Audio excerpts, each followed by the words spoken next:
Good morning, guys. Wicca Warrior here. Just checking in and wanting to do a morning reading. Gonna be focusing on, things are just flying out. What is this? Okay, 5 of Swords and 4 of Swords. 5 plus 4 is 9. Lots of swords. Stuck in our heads, thinking a lot. The swords do symbolize the mind, right? Okay. It's a really good morning. Like, it's not that hot out yet. I live in Florida, so it's very, very hot pretty much all the time. Yeah, we're gonna start with some prayer. Oh, yeah, okay, so I was saying, I want to do today's reading focusing on where Mars is, and Mars right now is in Cancer. It's not comfortable in Cancer.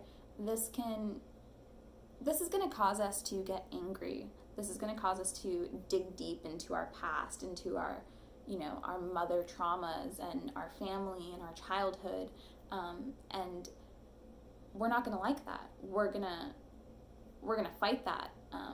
And we're going to need some guidance to make it through this transit, because Mars just is not comfortable in Cancer, and it is going to cause us to get angry, and we're going to have to learn to manage that anger and dig deeper and kind of work on resolving some of those issues.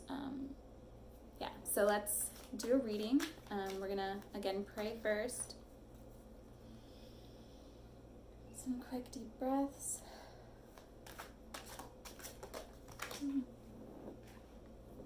The Devil. Heavy. It's gonna be heavy. I see it. I feel it. That's okay though. We got some stuff to work out. Angels, ancestors, spirits. Angels, ancestors, spirits.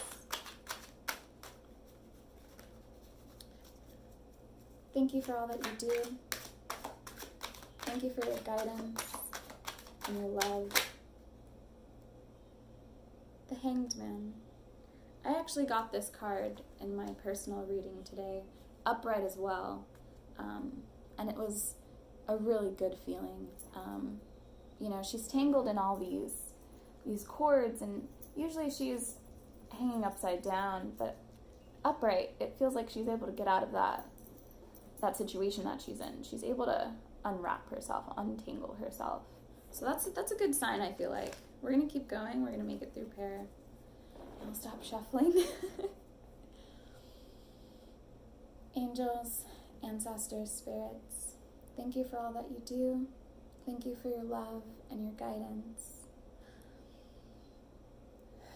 You know how I see, you know how I feel. Help me transmit any messages you want known, any messages you want heard in regards to Mars being in Cancer. How can we ride this wave? Got one card immediately. The 5 of Swords. We got this earlier come out as well. Okay, and at the bottom of the deck, the Ace of Swords, right? So the Ace is good. Beginnings, the start of... We're in our minds, though. We're very focused on our heads. I'm gonna pull this card out, actually. That is the King of Wands. The King of Wands.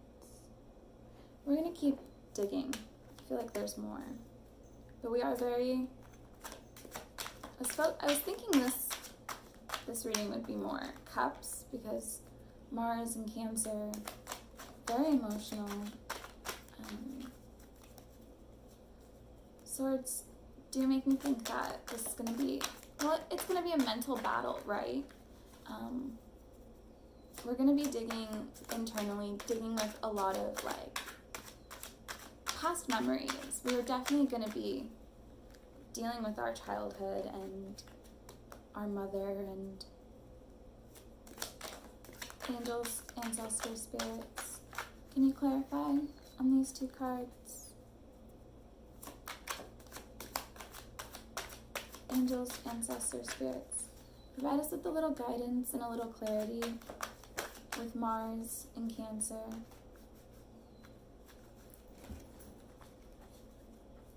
Angels, ancestor spirits, how can we manage this transit? The Knight of Cups. Okay, there's some water there. Here's the Knight of Cups. We got it in reverse. Oops, sorry.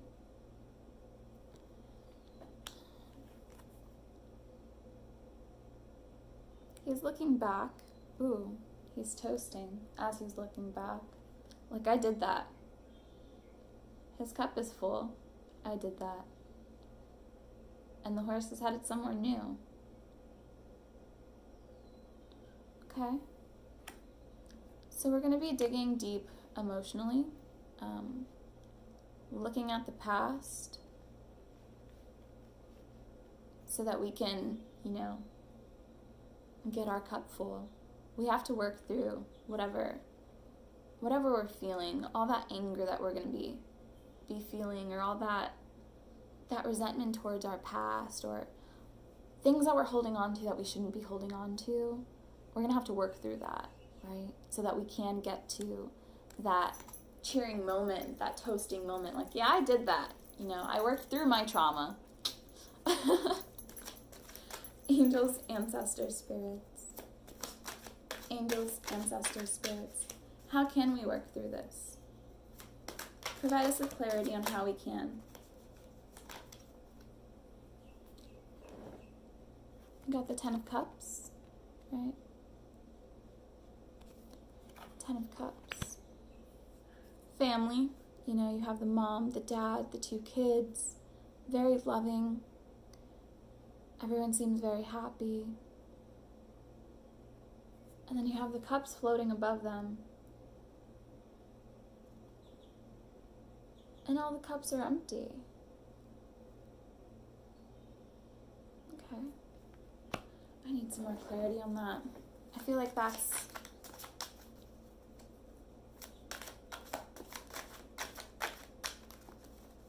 like we're putting on a show.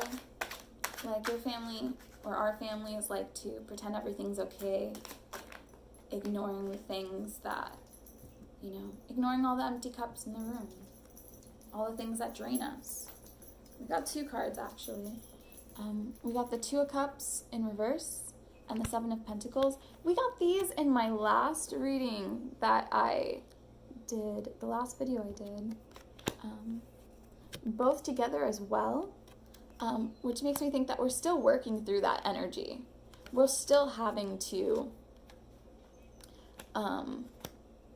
let go of the things that no longer serve us, stop giving our all to the people we love.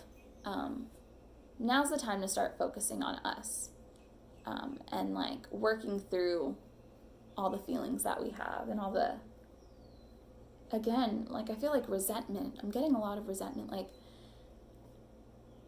our families, family's hard because we love them no matter what. Like whether we say we hate them or not, there's that, like you feel obligated. That's a terrible way to say it, but it's like a connection like this. It's there. No matter the ups and the downs, it's always there, and it's hard, because every family goes through their own sets of ordeals. But it's a matter of talking about those ordeals and facing them and acknowledging that they happened and giving everyone a safe space to discuss it, right? And I think that's what this Ten of Cups is. And then the Two of Cups and the Seven of Pentacles is us, again, working through giving our all to the people that we love, We have to set boundaries. We have to remember that this coin here, it's all we have left. Our spirituality, our faith, our own personal growth, that's all we have left. We have to invest in that. This feels good. Feels good. The way to get past all this emotion and this like boiling, feelings that are coming, this resentment, because I keep feeling that right here, that's coming, is to talk about it, is to journal, like I said, journal. Yeah, journaling is really important, especially during this time where you have to communicate your feelings. You have to communicate the things that are going through your mind, because again, we're in those swords, right? We're in our heads, but we're also in the cups. And then we have to grab onto our last pentacle, our spirituality. So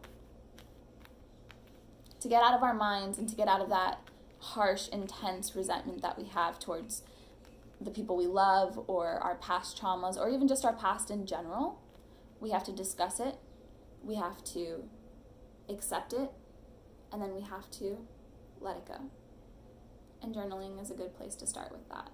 You know, voice everything that you have in your head, just put it on paper. You could even put it on paper and then burn the paper, symbolizing you letting go. But I do think this is the way to handle Mars in Cancer. We're going to do one more card. Angels, Ancestors, Spirits. Can you give us just a general idea of... Okay. The Star. This is good. The Star is a great card, you know. She what's the word? She dances to the beat of her own drum. She's very unique. She's very powerful. You know, she has this very like vibrant energy, this very quirky, I'm gonna do what's best for me type of energy. Whether it pleases you or not, I'm gonna do it because it pleases me. And I think that's what we need. This is us, right?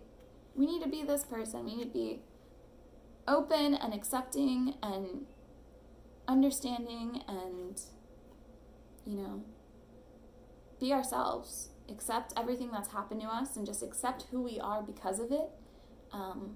And continue to work on ourselves, you know, build on that pentacle, build on that spirituality, continue to grow. Thank you so much, angels. Thank you so much, spirits. Thank you so much, ancestors. The Chariot, guys. The Chariot fell out. Such a good card. Cancer energy. Chariot's Cancer energy. It's, you know, an achievement. Good things are coming. We're headed towards good things. I'm loving this. I loved this read. Let's do a Black Moon astrology card because I love those cards. And I hope, again, that this resonated with some of you. Please do remember that energy is fluid. This doesn't pertain to one single person. It could be, you know, you could change the characters within the stories. It could be happening to people close to you in your life. But with this being, you know, about the Mars in Cancer, I think this is kind of reflective of everyone and the energy that we'll be dealing with. And just some steps we can take to manage it, because it is going to get intense. Again, Mars is going to cause a lot of feelings to start boiling up. And if we're not ready to deal with it and we're not ready to like work through it, we're just going to get angry.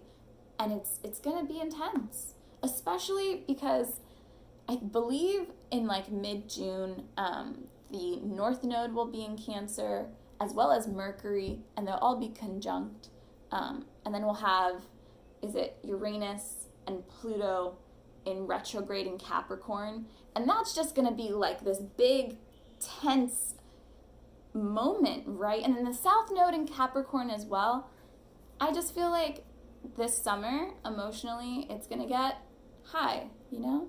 And we need to be prepared and start journaling, start meditating, guys. Just take some moment to center yourselves, because you don't want to get caught up in that intensity. You want to be able to ride that wave smoothly. But let's do that Black Moon astrology card. Sorry. And then if you have any questions or suggestions, or if it resonated at all, please leave some comments. Do remember to like or subscribe to my channel. And yeah, let's do this. Angels, ancestors, spirits. Angels, ancestors, spirits. Angels, ancestors, spirits, provide us with a little clarity. A little clarity on Mars in Cancer. A little clarity. Ooh, this one flew. Okay. Taurus. I have. Oh, this is the card. Again, these cards are gorgeous. I'm obsessed with them. Right. The descriptions are a little detailed. I know. I'm sorry if I go on and on, but I do want to share it with you just because I love them. Okay, so Taurus. I have. There are three classes of people: those who see when they are shown, those who do not see. Leonardo da Vinci. You are about to grow something from which there will be beauty and abundance. Taurus natives are ruled by Venus, the planet of loveliness and indulgence. They tend to be down to earth, but have a special eye for attractiveness and always have a need for luxury. Practical matters rule first with Taurus, taking care of the home and all the comforts before they move on forward, what they truly love, which is pondering the meaning of their fates. As spiritual masters and teachers, they never completely stray away from what is real and solid ground, yet in their own way, they can be dreamy. Sign of the gentle gardener. Taurus people take their time with feet firmly planted on the ground. They must be certain about everything before choosing what comes next. The world of Taurus is the world of the senses: food, fabric, color, skin, and very sumptuous they are. They are fond of lovely things, and place great value on money. Most Taurians only believe what they can see or touch, yet many gurus are born under the sign of the bull, so that means they're spiritual too, but tend to be dismissive over subjects they don't know much about. They have conservative nature, so often must be convinced. They consider themselves realist. That said, Taurus is the sign that rules the fairy world, so contact with fairies or elementals is possible when this card turns up in a reading. You may have fairy dreams or even build a fairy home or garden. Sensing fairy presence is also possible. When this card comes up in a reading, money issues will have bearing on the matter, whether obvious or not so obvious. Bank accounts, counting change, accumulating funds, any matter to do with finances will come into play. It is the fortune time to ask for a loan and raise and pay, or to buy in stocks. It is also a good time to become involved in accounting or matters dealing with numbers and currency. The sign of Taurus symbolizes the sensuous nature, sex, food, and comforts, so a passionate lover may be on the horizon, and long and fervent lovemaking sessions may be in store. Whoop whoop! You may connect with the paramour who wishes to take care of you, or vice versa. The desire for comfort and relaxation will be a part of this relationship. This card indicates talents in the arts, especially singing and music. Taurus shares rulership with Leo over the stage, so matters involving plays, musical theater, concerts, and those that are traditional, such as ballet or classical music, may have meaning now. The Taurus corresponds to the Hierophant card in the tarot, so this indicates tradition and not so much being brash, controversial, or eccentric. Taurus, of course, is bullish, so you may encounter a few stubborn or obstinate individuals. Anything offbeat won't serve you at this time. Whatever you do now will take on a practical, conservative tone. The Taurus card turning up in a spread is always a positive sign, as it is highly stable and supportive. In a chart, Taurus stabilizes matters. In general, Taurus is steady and reliable and hardly ever gets upset. One cannot rile a sensuous bull too easily, but if one does, the explosive results may be unforgettable. Whoa, that was... More than anything else, the Taurus card suggests dealing with finances, capital investments, what is brought and what is owed. This card also stands for your possessions. It's a good time to build on whatever you have. It's also an excellent time to invest in real estate or properties. Corresponding tarot card, the Hierophant. Key ideas: comfort, nurturing, steadfastness, materialism, money, and what is owed. So, I like that we pulled this card when we were talking about, Mars in Cancer, because if anything, what we can use right now is some grounding, right? We're going to be dealing with a lot of emotions, a lot of anger, a lot of resentment, a lot of past work. We need to stay grounded. We need to remember where we are, that we aren't in that past trauma anymore. We're working through it, but we are no longer there. We are still here. We are still grounded, right? I hope, again, that some of this resonated with you guys, and please feel free to contact me. I'll leave my Instagram and Twitter down below. And yeah, sending love and light, guys. Bye.